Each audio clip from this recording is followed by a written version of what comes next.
O palácio havia se preparado para todos os cenários, exceto este. Quando os médicos de Charles entregaram ao rei um relatório particular, o que se seguiu abalaria a monarquia até seus alicerces. Pela primeira vez na história, um futuro rei não estava esperando, ele estava agindo. A decisão de emergência de William não foi por ambição, mas sim por sobrevivência. Mas o que disseram os médicos que transformou a sucessão numa corrida contra o tempo? Antes de nos aprofundarmos no que isto realmente significa para a família real, certifique-se de subscrever para não perder nenhuma atualização. Tudo aconteceu a portas fechadas, numa sala que testemunhou décadas de reuniões reais, mas nunca uma como esta. Carlos III permaneceu sentado ereto, digno como sempre, enquanto o médico-chefe proferia o prognóstico em frases cuidadosamente medidas. A linguagem era clínica, controlada, e que tatis, respeitoso. No entanto, por trás da terminologia médica escondia-se uma verdade devastadora. O prazo era incerto e mais curto do que qualquer um havia previsto. Não houve declarações dramáticas, nem suspiros teatrais, apenas uma única pausa que se prolongou demais. Charles fez uma pergunta, não sobre dor, não sobre tratamento. Mas já era a hora. A resposta não foi exata, mas foi suficiente. Suficiente para mudar tudo. Em poucos minutos, Sandringham entrou em confinamento silencioso. A segurança foi reforçada. Os canais de comunicação foram restringidos. Um discreto comboio médico permaneceu de prontidão. Apenas 4 indivíduos foram informados imediatamente: a rainha Camila, Guilherme, o secretário particular do rei e o arcebispo da Cantuária. Mesmo entre eles, os detalhes eram escassos. A mensagem era simples e aterradora. O rei precisa conservar suas forças e os planos devem ser acelerados. Não publicamente, ainda não, mas com urgência. William recebeu a ligação pouco antes do amanhecer. Mal havia dormido, sem saber que o nascer do sol marcaria o início de uma nova era. Quando as palavras foram proferidas, comedidas, diplomáticas, mas inequívocas, sua resposta não foi emocional. Foi resoluta. O herdeiro que passara a vida se preparando para um dia, foi subitamente informado de que esse dia poderia chegar muito antes do que a tradição permitia. Pela primeira vez na história moderna da realeza, um futuro monarca foi avisado em termos contundentes. Podemos não ter anos, podemos não ter meses. Não era uma previsão de morte, era um aviso de instabilidade. O peso disso se dissipou instantaneamente. William compreendeu que a incerteza é o maior inimigo da monarquia. Uma coroa sem clareza fomenta a especulação. A especulação fomenta o caos. E o caos, no cenário midiático moderno, se espalha mais rápido do que qualquer decreto real pode conter. Não se tratava simplesmente da saúde de um pai. Tratava-se da continuidade nacional, a comunidade, o juramento militar, a igreja. O frágil fio do equilíbrio constitucional que une tudo. Se o público percebesse alguma fraqueza, se o parlamento tomasse conhecimento de alguma hesitação interna, as consequências se espalhariam muito além dos portões do palácio. Charles, sempre o estadista, insistiu na compostura. Ele não abdicaria em pânico, não sucumbiria aos rumores, mas também sabia o preço da negação. Seu reinado mal havia começado, mas a história já batia à sua porta. E, em algum lugar entre a dignidade e o dever, ele deu uma instrução silenciosa. Preparem-se. Não para luto, mas para transição.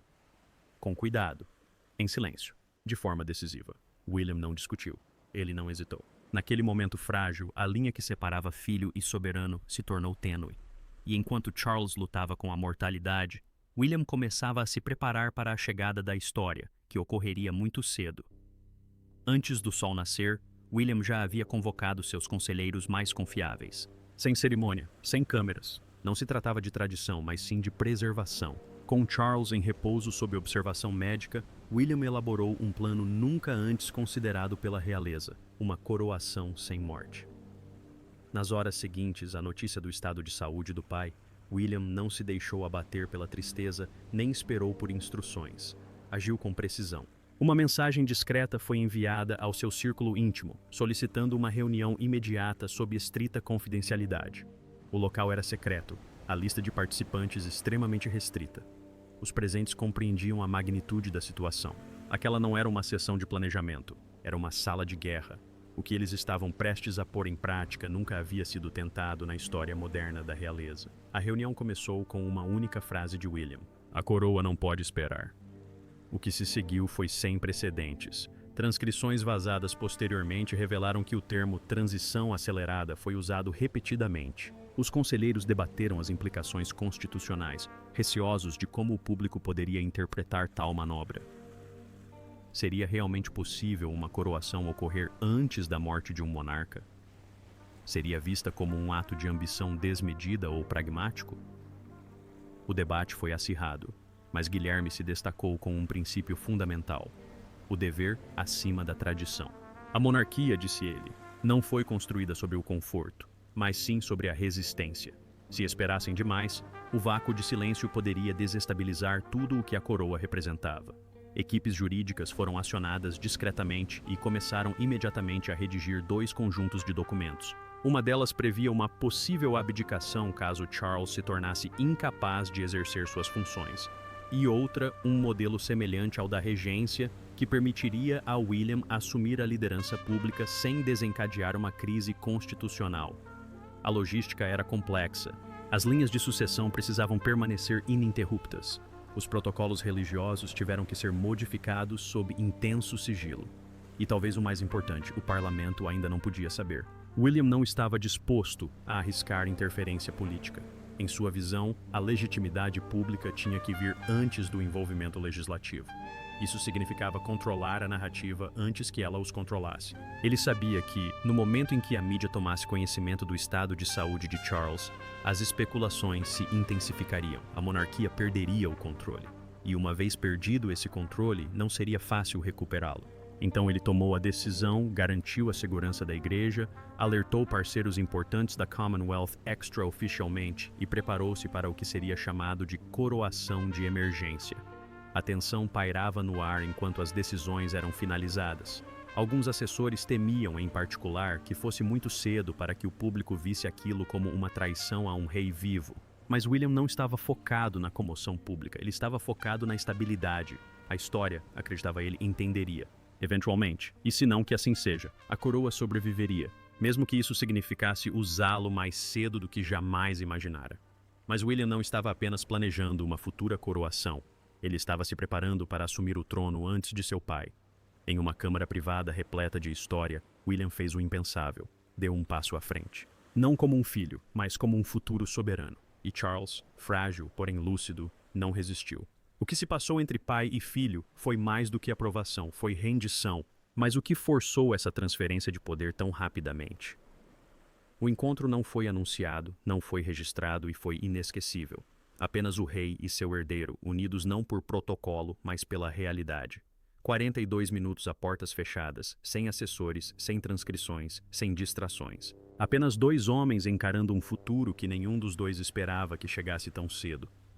Charles, exausto pelas consultas médicas e pela lenta perda de forças, não falou como um monarca.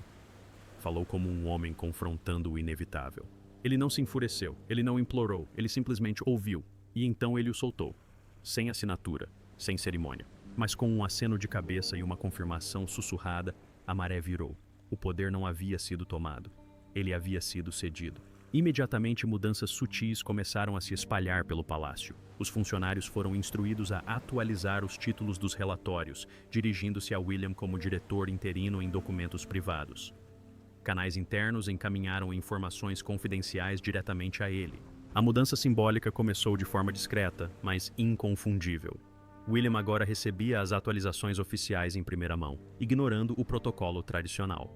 Alguns resistiram à mudança, mas a resistência era irrelevante. A máquina da monarquia começara a girar, e ninguém podia pará-la agora. A rainha Camila, visivelmente ausente durante a reunião, não fez qualquer declaração. Seu silêncio gerou especulações, especialmente entre os soldados, que notaram sua crescente frustração com a rapidez com que as decisões estavam sendo tomadas sem a sua presença. Seja por escolha própria ou por desígnio, ela foi marginalizada desde o momento em que a porta da Câmara se fechou. A narrativa da sucessão não estava mais sob seu controle. Pertencia a William e à história. Charles fez apenas um pedido. Uma última aparição. Mais um momento diante do público. Não para tranquilizá-los, mas para reconhecê-los. Seria uma despedida discreta, envolta na linguagem da continuidade. Ele não queria luto, nem drama, nem uma saída televisionada, apenas uma reverência final, breve e deliberada. Era a maneira que ele encontrou de manter a dignidade em uma situação que estava saindo completamente do controle. William concordou, mas sua atenção já estava se desviando. A engrenagem da transição precisava de combustível, velocidade e silêncio. Os assessores agiram sob ordens rigorosas. Os cronogramas foram refeitos, bandeiras e selos foram revisados. O tom nas comunicações da família real tornou-se mais sombrio, não por tristeza, mas por necessidade. O mundo não seria informado até que estivesse pronto para ver, porque aos olhos de William, não se tratava apenas de reivindicar a coroa, mas de preservar o reino. Com o desaparecimento de Charles da vida pública, William começou a reunir as peças de uma coroa que ainda não lhe pertencia, mas que em breve o seria. Isso não aconteceu na abadia de Westminster, não seguiu o cerimonial dos reis do passado. Em vez disso, o que se viu foi algo mais silencioso, mais frio e muito mais urgente. Atrás de portas trancadas e corredores vigiados, Guilherme deu os primeiros passos rumo à sua coroação, sem que o mundo soubesse que ela já havia começado. No coração do palácio, enquanto a agenda pública transmitia calma e normalidade, um único corredor estava fechado, restrito apenas aos mais próximos. Ao final de sua existência, a Capela Real, normalmente um local de reflexão, transformou-se em algo muito mais poderoso. Foi ali que um ritual sussurrado, raramente praticado e ainda mais raramente reconhecido, teve início, sem alarde. Proibido o uso de câmeras. Apenas 11 pessoas, escolhidas a dedo e unidas pelo silêncio, tiveram permissão para entrar. Catherine estava entre elas, sua presença simbólica e intencional. Ela não era apenas a princesa de Gales. Naquele cômodo, ela era a ponte entre o passado e o futuro. No centro do ritual, uma relíquia emergiu de um estojo forrado de veludo, um anel usado pela última vez por Jorge VI, que simbolizava a serena fortaleza de um monarca relutante. Colocado no dedo de William, o anel era menos um adorno e mais uma herança. Um momento capturado não pelos fotógrafos do palácio, mas por uma única imagem desfocada que vazaria mais tarde, dando origem a inúmeras teorias. Nela, William aparece solene, o anel visível, o semblante inconfundível. Um assessor real, ouvido do lado de fora da capela, murmurou 6 palavras que definiriam aquele momento para sempre. Este é o início do reinado, mas oficialmente nada havia mudado. Nenhuma declaração foi feita, nenhum cronograma foi alterado. A imprensa recebeu informações sobre reuniões reais de rotina. Enquanto isso, membros importantes da equipe foram rotacionados para evitar a detecção de padrões. A ilusão de que tudo continuava como antes foi mantida com precisão cirúrgica. Os membros do clero presentes na cerimônia foram solicitados, alguns dizem que pressionados, a assinar acordos de confidencialidade. Não foi exatamente coerção, era tradição, reinventada sob coação. Lealdade à coroa agora significava lealdade à transição, algo tácito, invisível, mas inegavelmente real. E, no entanto, até as ilusões mais cuidadosamente construídas têm rachaduras. O mundo começou a perceber que algo estava errado. O comportamento de William mudou. Os raros sorrisos públicos de Catherine tornaram-se mais reservados. As declarações dos porta-vozes da realeza soavam cada vez mais vazias, como se fossem ditas com os dentes cerrados. A monarquia operava em um ritmo diferente, um passo à frente da realidade. Os membros da realeza sabiam a verdade. Aquilo não era mera especulação. Era uma sucessão que se desenrolava em câmera lenta, deliberadamente envolta em rituais e segredos para evitar o pânico e ganhar tempo. Mesmo assim, do lado de fora dos portões do palácio, o silêncio em torno de um homem se tornava mais ensurdecedor do que tudo o mais junto. Charles, onde ele estava? Dias haviam se passado desde sua última aparição. Sem imagens, sem vídeos, sem apertos de mão cuidadosamente orquestrados ou cortes de fita. Apenas ausência. E à medida que o público começou a fazer perguntas que o palácio não estava preparado para responder, a narrativa ameaçou escapar ao seu controle. Mas enquanto William ascendia nas sombras, o mundo começou a notar algo estranho. Charles havia desaparecido. Os dias se passaram. Sem imagens, sem aceno da varanda, sem briefings. O rei havia desaparecido. Os rumores se espalharam. Teria ele desmaiado? Estaria sob efeito de sedativos? Ou pior, uma tempestade silenciosa se formava nos bastidores do palácio. Alguns temiam que William tivesse ido longe demais. Outros acreditavam que ele não tinha ido longe o suficiente. O último avistamento confirmado de Charles o colocava em Sandringham, escoltado por um grupo mínimo de pessoas, supostamente para descansar e se recuperar. Mas a partir do momento em que ele desapareceu atrás daqueles muros da propriedade, nada mais surgiu. Nenhuma imagem, nenhuma mensagem escrita à mão, nenhum sinal de vida. O Palácio de Buckingham, conhecido por seus comunicados cautelosos em momentos de crise, divulgou uma atualização vaga e impessoal. O rei estava descansando sob rigorosa supervisão médica. Mas a declaração levantou mais perguntas do que respostas. Descansando de quê? Qual era a gravidade de seu estado de saúde? E mais importante, por que o homem que usava a coroa havia ficado completamente em silêncio? No parlamento, os murmúrios se transformaram em debates a portas fechadas. Parlamentares da oposição exigiram esclarecimentos, citando a estabilidade constitucional e o direito do público à transparência. Se o monarca não fosse mais capaz de exercer suas funções, os protocolos de sucessão precisariam ser acionados oficialmente. Mas nada formal aconteceu. Nenhum conselho de regência foi nomeado. Nenhuma abdicação foi declarada. Era uma monarquia suspensa no limbo, orquestrada por um príncipe que agora caminhava numa linha tão tênue que mal existia. Guilherme não se autoproclamou rei, mas também não negou. Dentro do palácio, a pressão aumentava. Camila, outrora a fortaleza ao lado de Charles, teria feito vários pedidos para aparecer na mídia ou para receber atualizações controladas do marido. Cada vez que seu pedido era adiado ou redirecionado, fontes internas começavam a sussurrar sobre a tensão entre a rainha e o círculo próximo de William. Ela queria que o mundo visse Charles vivo. William queria que o mundo se preparasse para quando ele não estivesse mais aqui. As duas visões de legado estavam agora em guerra declarada, uma agarrada ao presente, a outra rumando para o futuro. Na internet, o vácuo de verdade desencadeou um incêndio descontrolado. Teorias da conspiração se espalharam como se Ivy Charles tivesse sido sedada para evitar um colapso público. Ele já havia falecido e o palácio estava protelando a logística da transição. Alguns chegaram a especular que William teria conseguido uma ordem judicial de incapacitação para impedir que seu pai revogasse o consentimento verbal. Nada disso pôde ser comprovado. Mas a cada hora de silêncio, as teorias ganhavam força. E então Catherine apareceu. Ela não estava escalada. Ela não disse nada. Mas a sua presença sozinha numa visita a um hospital militar, normalmente um evento conjunto, transmitiu uma mensagem estrondosa. Onde estava Charles? Por que William não estava ao seu lado? Seria este um prenúncio discreto de uma nova ordem real? A sua compostura era impecável, mas a sua solidão dizia tudo. Nem mesmo a imprensa conseguiu ignorá-la. As manchetes mudaram das atualizações sobre saúde para a expectativa em relação à sucessão. O público não estava mais apenas curioso, estava se preparando. O silêncio havia cumprido seu propósito. Se a monarquia quisesse sobreviver à suspeita, precisava de clareza. William sabia disso. E sabia que a janela de oportunidade para agir estava se fechando. O momento não estava mais se aproximando, ele havia chegado. Mas à medida que o silêncio se aprofundava, William fez sua jogada mais ousada até então, convocando a igreja e as propriedades da coroa para iniciar a fase final.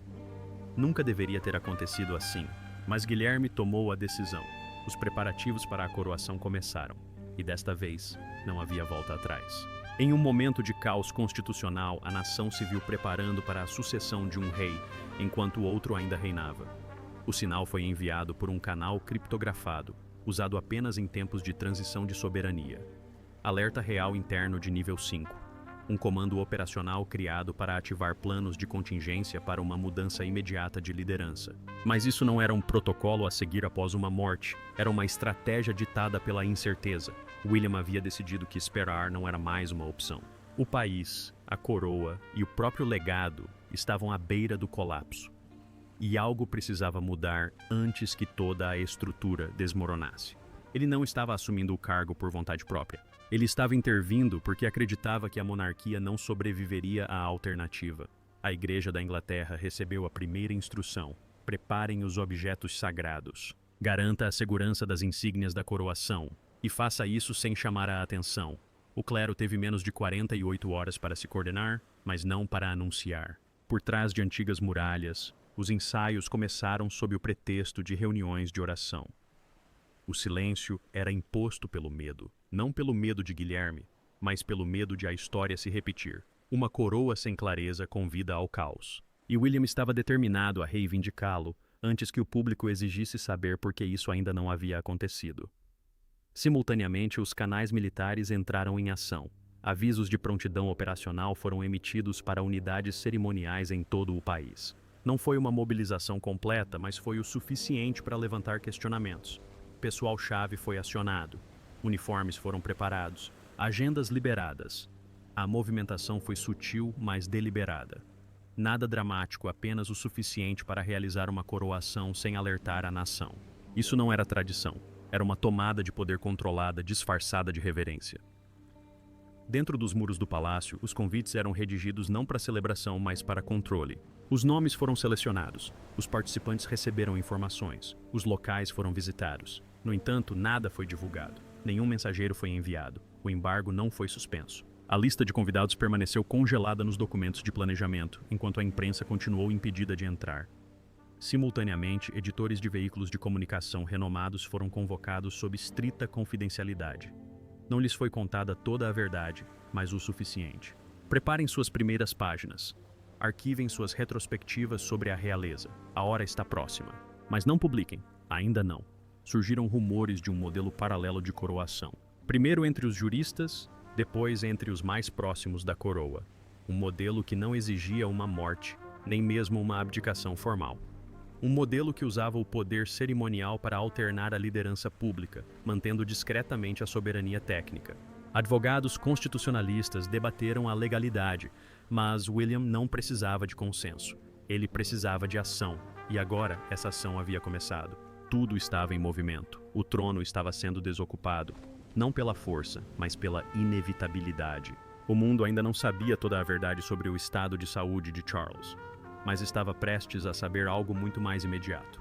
Seu reinado havia terminado em silêncio. E Williams começou nas sombras, e à medida que as notícias começaram a se espalhar, uma pessoa quebrou o silêncio com uma ameaça que poderia arruinar tudo. O príncipe Harry chegou de surpresa. Sem horários, sem mídia, apenas fúria.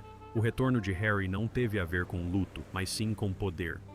Com Charles inacessível e Williams assumindo o trono, o irmão mais novo lançou uma última tentativa de impedir o que chamou de tomada hostil do legado. Aterrissando discretamente em um terminal privado perto de Londres, Harry chegou acompanhado por seguranças, mas não por Meghan.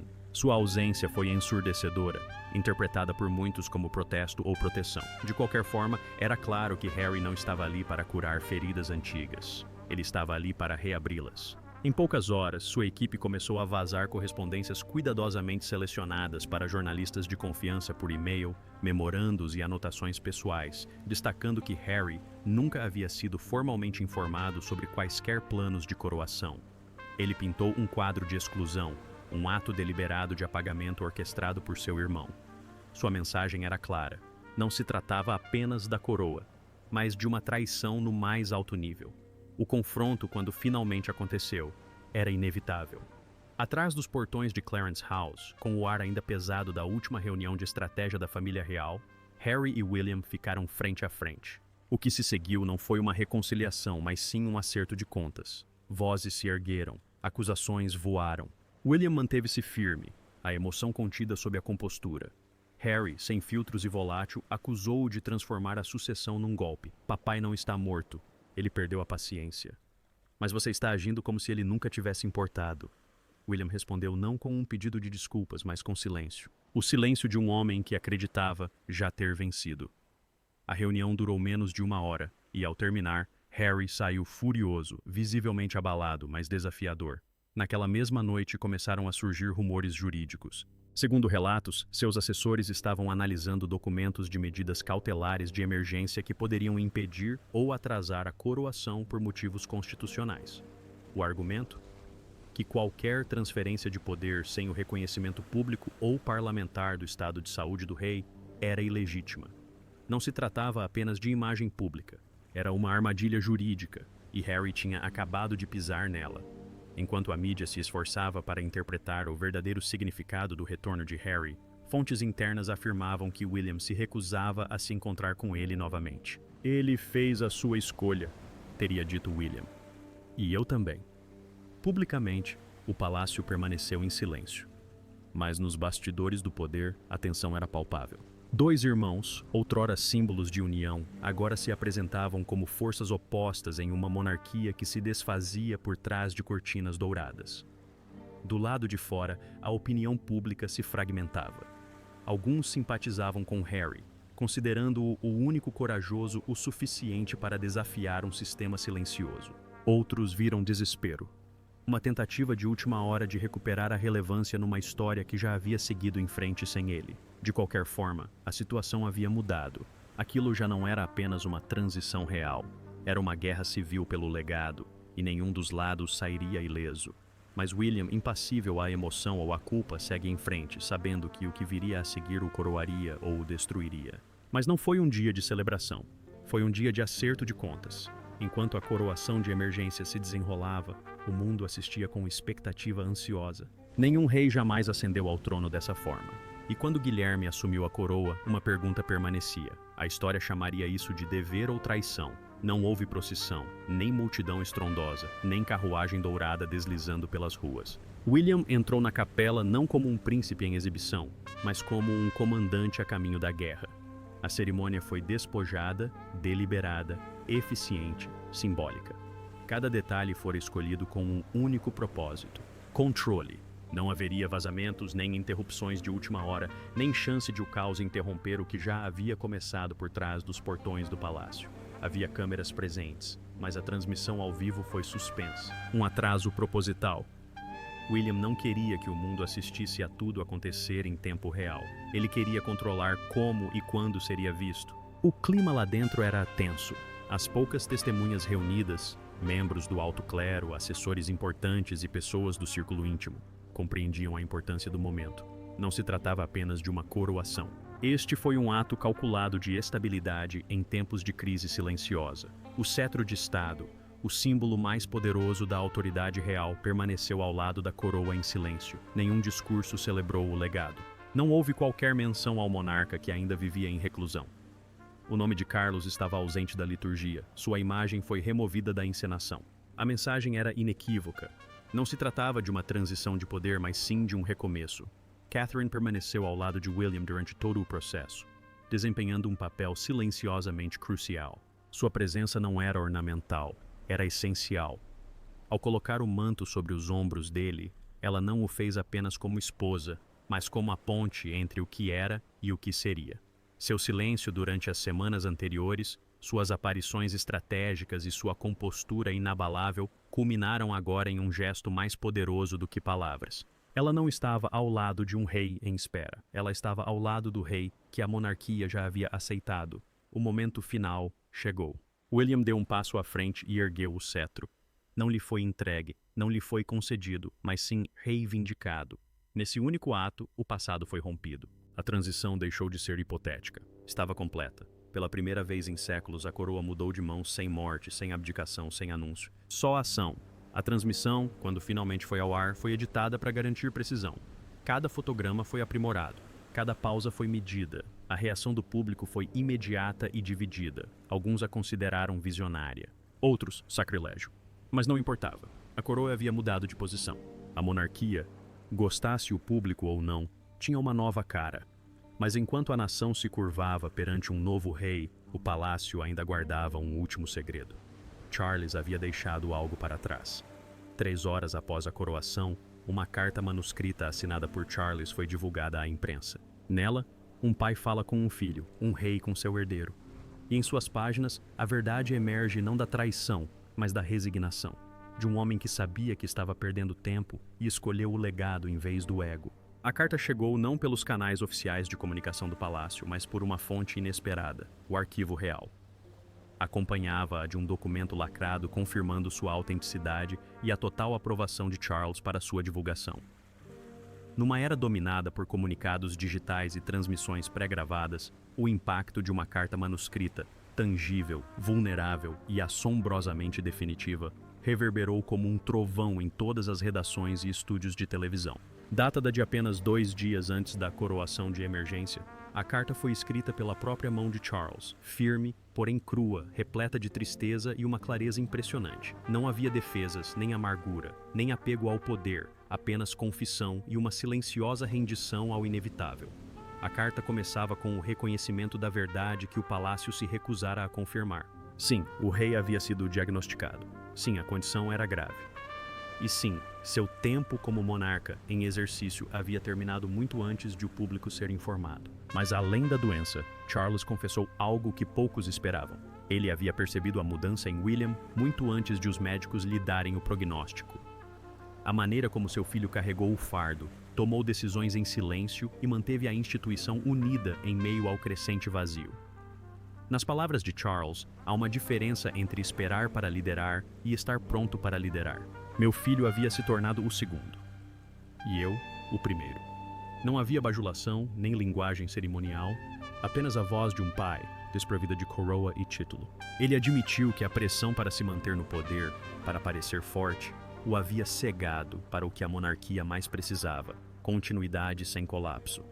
Pedia a William que agisse, revelava a carta, antes que o mundo percebesse que a coroa estava sem líder. Essa única frase reformulou toda a narrativa. Guilherme não havia usurpado o poder. Ele havia atendido a um pedido feito não por fraqueza, mas por uma corajosa determinação. Contudo, uma omissão gerou especulações imediatas. Em nenhum momento da carta Camila foi mencionada. Nem seu papel, nem seu apoio, nem mesmo sua presença. Uma rainha com sorte apagada da última reflexão real de seu marido. Analistas debateram se era uma afronta privada, uma omissão pessoal ou um comentário discreto sobre sua ausência durante os últimos dias do reinado visível de Charles. Seja qual for o motivo, o silêncio foi eloquente e permaneceria como um dos mistérios mais sussurrados da carta. A carta terminava com uma frase que se gravou instantaneamente nos anais da história da realeza. Eu não morri rei. Vivi para coroar um. Não foi abdicação. Foi uma unção.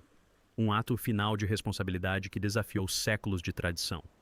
Naquele momento, tristeza e reverência tomaram conta da nação em igual medida. A divisão que havia fraturado a monarquia nos últimos anos de repente pareceu irrelevante. Apoiadores, críticos e até mesmo republicanos pararam para absorver o peso do que acabara de acontecer. Não era apenas o fim do reinado de Charles. Era o início de uma nova era real, definida não pela rigidez das linhagens sanguíneas, mas pela coragem de saber a hora de se afastar. E quando a poeira baixou, uma coisa ficou clara. A realeza havia mudado para sempre. E tudo começou com uma linha do tempo. Obrigado por assistir. Não se esqueça de curtir e se inscrever e nos vemos no próximo vídeo.